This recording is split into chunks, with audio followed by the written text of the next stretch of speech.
日本文学を翻訳する世界の翻訳家とその仕事を紹介するインタビューシリーズトランスレータースポットライト。今回はベルギー出身で現在フランデレン地方のゲントを拠点にオランダ語への翻訳家として活動するリュック・バンホーテさんをご紹介します。新聞や雑誌で日本に関する記事を多数発表していることでも知られ、翻訳家としてはこれまで大江健三郎のセブンティーンや夏目漱石の心など数々の日本文学をオランダ語に翻訳してきた彼の仕事に迫ります。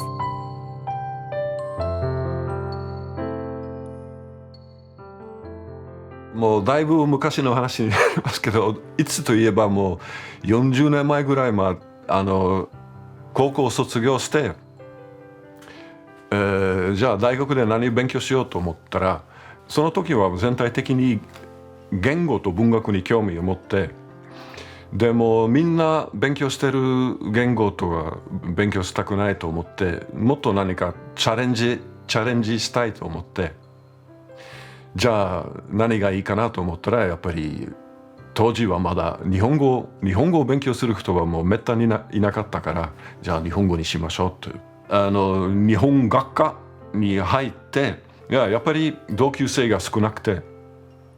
で日本人の先生も誰もいなくて、日本語の授業もなんか文章の分析したりして、会話の授業は全然なくて、日本語を勉強しても当時は日本に本当に行くのはほとんど考えられない話でしたよね。本当にFar East は本当に遠い時代でした。でもう飛行機代もすごい高くて、なかなか無理と思って、でも当時はなんか国際協力金が全世界でそれぞれの国に年に1回日本語の試験があって、それぞれの大使館で僕はそれをチャンスと思って一生懸命に勉強して、その試験でベルギーナンバーワンになって、それでベルギー代表として2週間国際協力金の招待で日本旅行しました。でそれはもう素晴らしい体験で、これだけでも日本語を勉強してよかったと思いました。美味しい料理食べたりして、でもちろん2週間だけと思ったらもったいないということで、それからまた当時まだ文部省というのは文部省の奨学金を目指して、それもなんか成功して留学することになった。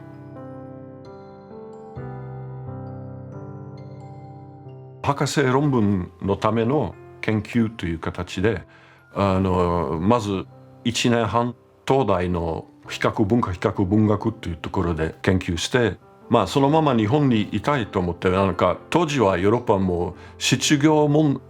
題がすごかったから、日本の方が絶対チャンスがあると思って、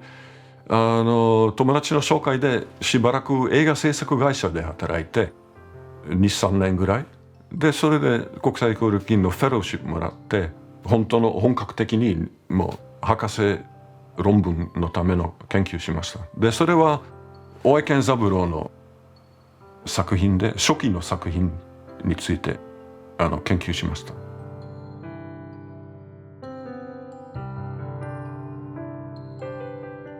当時は特にオランダ語、日本文学のオランダ語訳といえば、もう川端康成、谷崎潤一郎、三島由紀夫とかその辺だった。でも大江健三郎のもいくつかありました。でやっぱり大江健三郎とその川端、谷崎、三島と比べたら全然違うっていう感じして、特にその初期の方、まだ主人公は大学生とか若い人の主人公の作品は、これはやっぱり同情できるっていう、日本ですけど違う国ですけど、ちょっと世代も違うけど、やっぱり悩んでることとか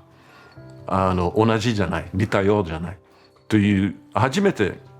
強く感じて、でそれで興味が出てきたんですよ。もっとなんか現代日本の、今日本社会に生きてる人のどういうことを考えてるか、どういう問題について考えてるか、それ特に興味を持ちましたね。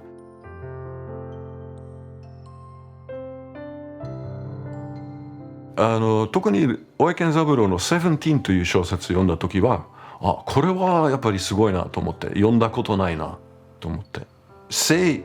の描写とかその政治の、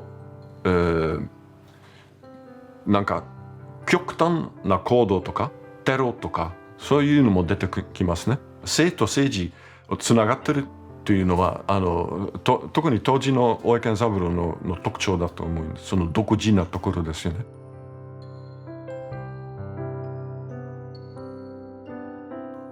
まず初めて僕のオランダ語訳をオランダの出版社に出した時は、その出版社はもう大江健三郎の他の作品出したからそこがいいと思って、でも最初は断りましたんです。これは変すぎる、これはと言われて、でもそのすぐ後大江さんがノーベル賞を取って、でその出版社も新しい社長がいて、それで OK になった。でノーベル賞を取った人の作品訳したから絶対よく売れると思って、お金持ちになると思って、全然もちろん売れなくて、日本文学で儲かるわけないなと分かって、しばらく他の収入の方法見つけないと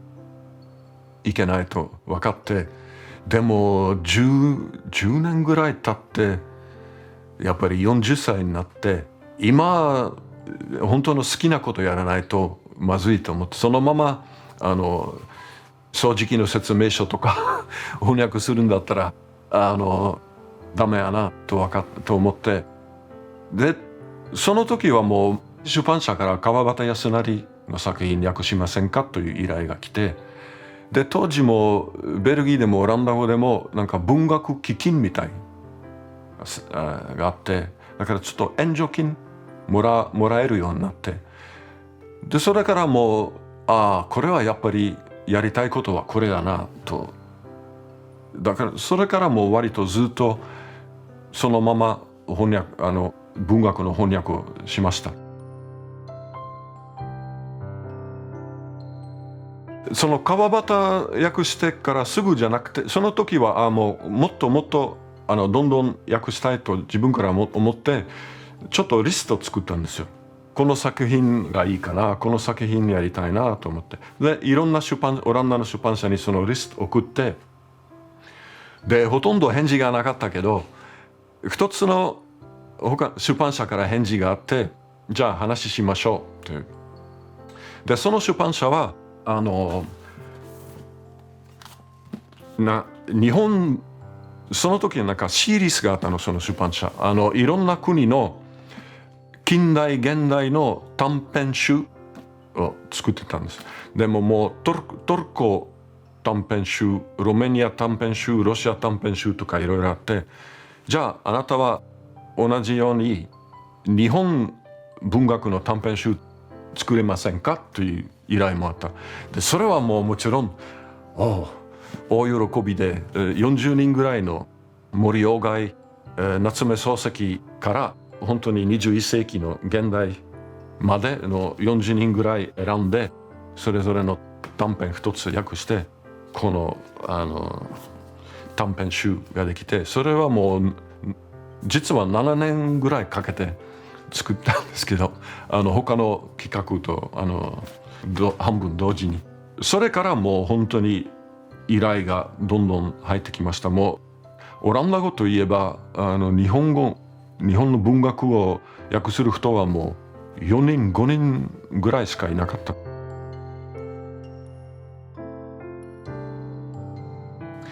出版社の方はだいたいその小説をまず英訳で読むんですよ、編集部の人は。でもうその英訳のタイトルはも頭の中に固く入ってる場合はあります。でいつも僕の方は英訳の訳するんじゃなくて日本語の原作を訳してる。だからできれば日本語のタイトルをそのまま守りたいという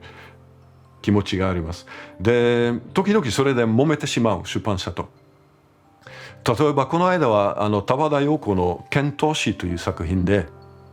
イギリスとアメリカのタイトルは違うんですけど「ミシェリー」があってで「Last Children of Tokyo」もある。でオランダの出版社も「Last Children of Tokyo」がいいと思って僕はいやそれは全然本の内容と全然合わないからやめてほしい。何か剣闘士が無理でも全然違うタイトルを考えた方がいいという。一応日本の小説家がそのタイトルを選んだからできるだけそれに従いたいと思います。最近多いのはそれも偶然じゃないと思いますけど女性作家が多いです。川上弘美とか柴咲友香とか、小川陽子とか村田沙耶香とかだからもう最近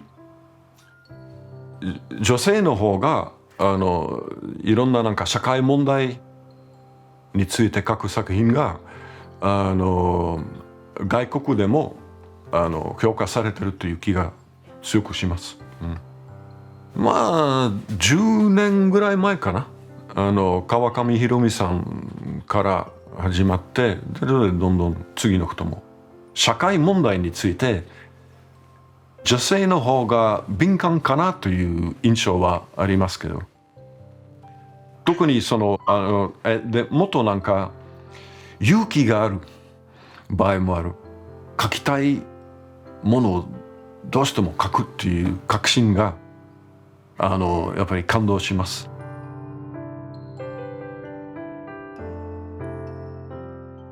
今はまた小川陽子の「ミーナの行進」という小説です。この年になって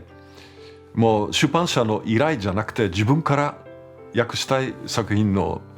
に注目したいと思ってこれからできれば小林滝次の「蟹光線」に訳したいと思います。その出版社とその交渉中です。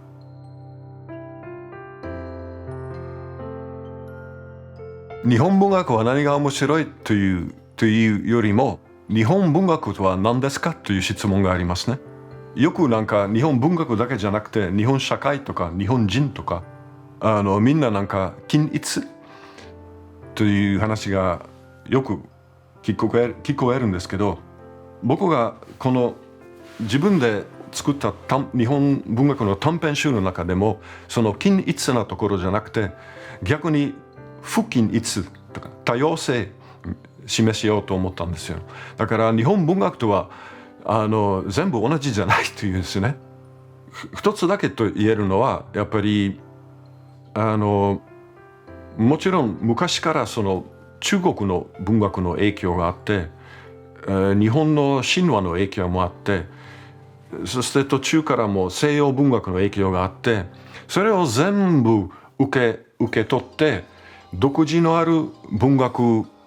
書ける小説家は一番感動できます。でそれが一番同情できます。普遍的なところがありますから。